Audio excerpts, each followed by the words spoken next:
Halo sahabat Balai Buku Bekas. Setelah dunia kedokteran ditinggalkannya, di lapangan sepak bola, hampir semua orang tetap memanggilnya dokter. Meskipun otodidak di dunia sepak bola, Dr. Endang Witarsa merupakan pelatih timnas sepak bola tersukses, terlama, dan tertua di Indonesia, atau bahkan di dunia.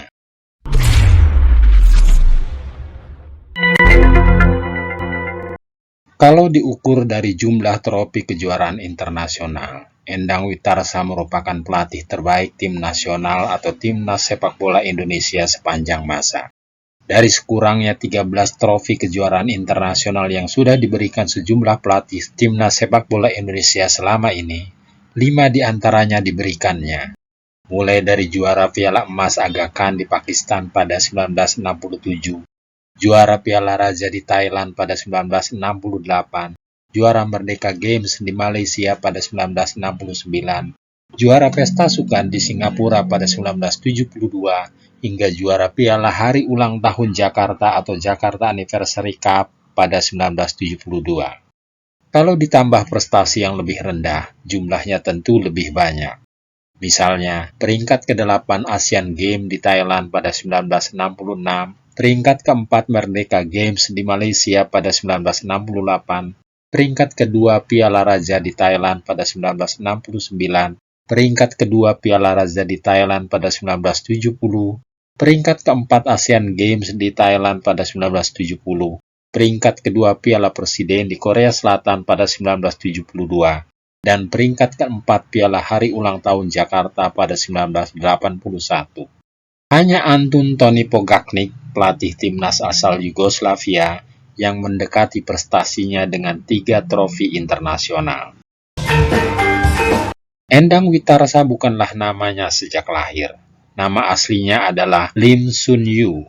Dia anak ke-9 atau anak bungsu pasangan Lim Chaitik atau Siam Trimanio.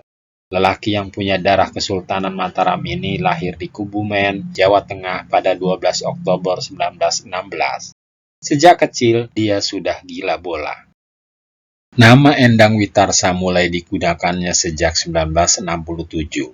Pemicunya adalah anjuran Tentara Nasional Indonesia atau TNI Angkatan Darat agar warga negara Indonesia atau WNI keturunan Tionghoa mengganti nama Tionghoanya dengan nama Indonesia.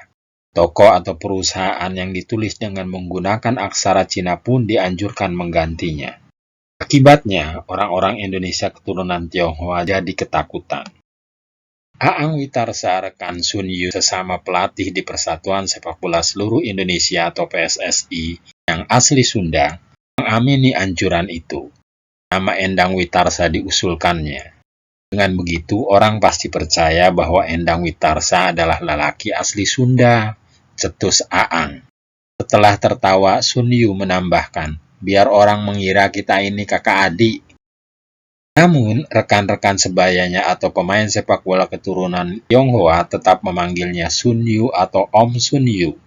Sedangkan anak-anak didiknya di klub sepak bola dan timnas Indonesia memanggilnya Dr. Endang. Endang Witarsa memang seorang dokter.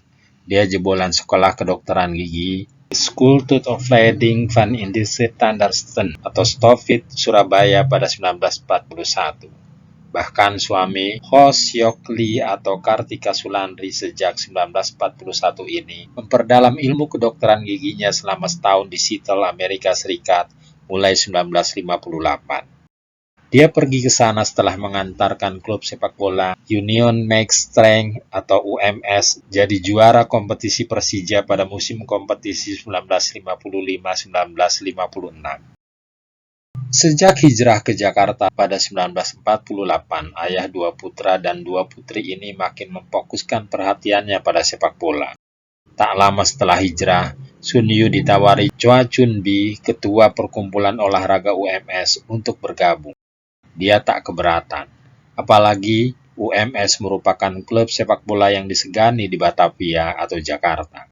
Tak lama kemudian, sambil berpraktik di rumah sakit yang sekarang dikenal sebagai Rumah Sakit Cipto Mangunkusumo atau RSCM, Jakarta, Dia jadi salah satu pemain yang mengantarkan UMS jadi juara kompetisi kelas 1A Persija pada musim kompetisi 1948-1949. Musim berikutnya dia malah jadi pemain merangkap asisten pelatih asal Hungaria, Karel Vetter. Musim kompetisi 1953-1954, klub yang didirikan pada 15 Desember 1905 itu kembali jadi juara kompetisi Persija. Ketika Karel kembali ke Hungaria pada 2 Maret 1956, Sun Yu jadi salah satu pelatih UMS. Gelar juara kembali diraih klub yang didirikan guru-guru sekolah Tionghoa Hui Quan atau sekolah Pahwa itu pada musim kompetisi 1956-1960. Kesuksesan Sun Yu melatih UMS mengantarkannya ke kursi kepelatihan Persija sejak 1963. Tahun berikutnya, 1964, gelar juara kompetisi Perserikatan Indonesia diboyong Persija untuk pertama kali. Yudo Hadianto, Hadi Mulyadi, Reni Salaki, Surya Lesmana, Tahir Yusuf, Sinyo Aliandu, Sucipto Suntoro, dan Didik Asmara menghuni tim juara tersebut. Keberhasilan itu membuat salah seorang pemain yang dibawa Tony Pogaknik ke Olimpiade Melbourne pada 1956 ini didapuk PSSI sebagai pelatih timnas Indonesia sejak 1966. Berbagai prestasi seperti dipaparkan pada awal kisah ini diraihnya, termasuk hanya kalah 1-2 dari salah satu klub besar Brasil, Santos Futebol Clube, pada 1972. Padahal saat itu Santos diperkuat pemain legendaris dunia yang turut mengantarkan Brasil jadi kampiun Piala Dunia 1970, yakni Pele. Karena lelah fisik dan mental, Dr. Endang meminta istirahat dari timnas kepada PSSI pada 1972. Dia lebih berkonsentrasi untuk melatih UMS di lapangan Petak Sinkian, Jakarta Barat.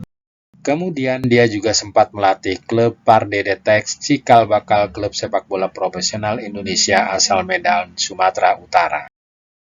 Ketika kompetisi semi-profesional Liga Sepak Bola Utama atau Galatama akan digulirkan PSSI pada 1979-1980, dia diminta Benny Mulyono untuk melatih klub yang akan didirikannya untuk mengikuti kompetisi tersebut, yakni Warna Agung.